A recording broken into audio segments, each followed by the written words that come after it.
안녕하십니까. 쌀밥사주의 백미입니다. 2025년 3월 을사년 김유월의 운세를 알아보도록 하겠습니다.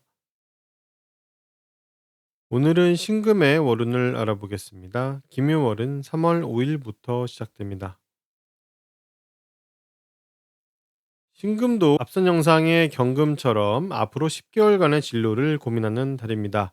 2월에는 고민의 시작이었다라고 말할 수 있고, 다양한 경우를 놓고 고민하거나 전체적인 방향에 대해서 고민했던 시기라고도 말할 수 있습니다. 취직이나 이직 등에 대한 고민을 하는 경우도 있고, 앞으로 몇 개월간 하게 될 프로젝트에 대한 고민이기도 합니다. 어쨌든 2월은 그 고민을 전체적으로 살피는 때입니다. 3월 김요월에는 그 고민이 하나로 정해지고 결정됩니다. 앞으로 나아갈 방향이 설정되는 시기입니다. 2월 무인월은 다양한 것이 들어오고 정보가 들어왔지만 내가 업무에 쓰기에 적절하거나 실용적인 것들은 아니었습니다. 생필품 같은 의미를 가지는 것들이었다고 할 수 있습니다. 하지만 3월 김요월에는 업무와 관련된 실용적이고 현실적이며 경험적인 정보가 들어옵니다. 목적도 가지고 있어서 바로 써먹을 수 있는 그런 지식과 정보들이죠. 대가가 필요한 것이라서 공짜는 아니지만 쓸모를 따지면 충분히 가치가 있습니다.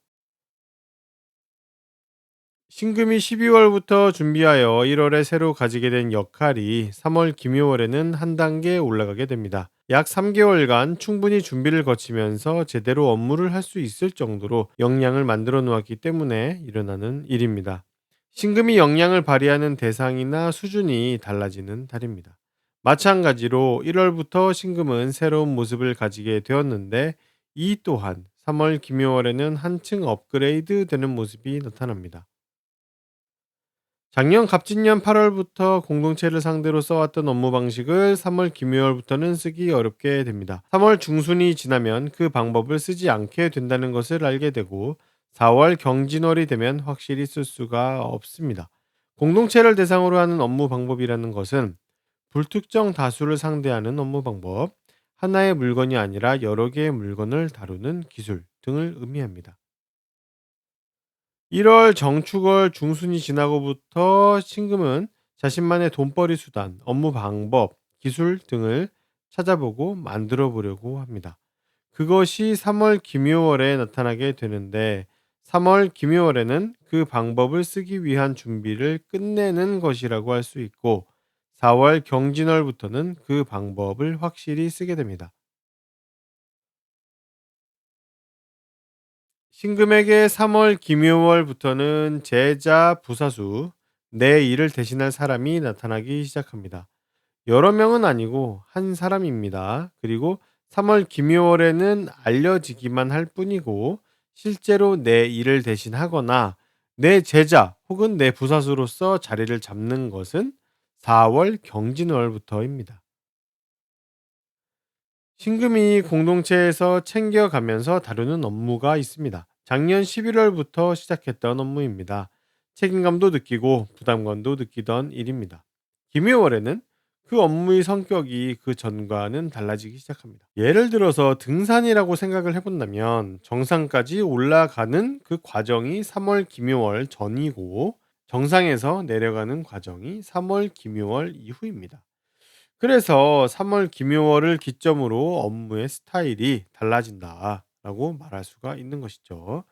하지만 그 업무 자체는 사라지거나 다른 일이 되는 것은 아닙니다. 아까 예를 들었던 내용에서 등산 자체가 달라지는 것은 아닌 것과 마찬가지입니다. 같은 일인데 스타일만 달라진다라고 보면 되겠습니다.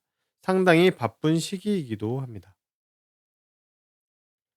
3월 김요월에는 24년 갑진년 5월 6월부터 개인적으로 챙겨오던 업무가 끝납니다. 개인적으로 전문적인 특성을 가지고 해오던 업무입니다. 비즈니스적인 마인드로 해오던 일이고, 자신에게 이득을 준다고 생각하고 하던 일이었습니다. 2월 무인월에는 신금에게 새로운 직책이 주어집니다. 신금에게 공동체에서 시키는 것이 생기고 그 말을 들어야 하는 시기가 된다는 것입니다. 프로젝트에 속하게 되어서 그 프로젝트의 지시를 따라야 하거나 어떤 직책이 주어져서 그 직책에 걸맞는 의무를 다해야 하는 등의 일이 일어나는 것입니다. 3월 김요월에는 2월 무인월에 만들어진 그 직책과 의무 등을 위해서 다양한 시도를 합니다. 이것저것 시도해보고 발전을 시키려고 하죠. 그러다가 어느 정도 검증을 거친 다음 잘라내서 나중에는 필요한 것만 딱 남기게 됩니다. 이게 중요한 부분이라고 할 수 있습니다. 신금의 월운을 알아봤습니다. 도움이 되셨다면 구독과 좋아요를 부탁드리겠습니다. 그럼 다음 영상으로 찾아뵙겠습니다. 감사합니다.